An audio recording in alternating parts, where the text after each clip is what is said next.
உங்க அம்மாக்கு இப்ப கேன்சர்ல லாஸ்ட் ஸ்டேஜ்ல டிடெக்ட் ஆயிருக்கு. பட் சிம்டம்ஸ்லாம் பார்க்கும்போது நீங்க அவங்கள கவனிக்காமலே விட்டுருக்கீங்க. கேன்சரா? தப்பன்ட்டு நான் அவன் கூட இருந்திருக்கணும்.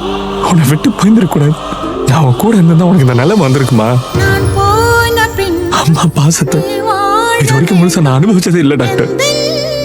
இப்பதான் ரொம்ப சந்தோஷமா இருக்கும்.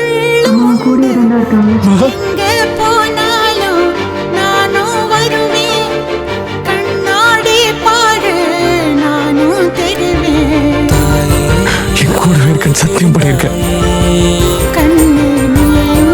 செல்லம்ல சாப்பிடு சார். எனக்கு அவங்க வேணும் சார். எப்படி சார் நான் அவளை விட்டு இருப்பேன்? நான் தூங்க வேணும். நான் பாடும் தாலாட்டு நீ தனியா விட்டு போயிட்டாங்கல்ல. என்றென்றும்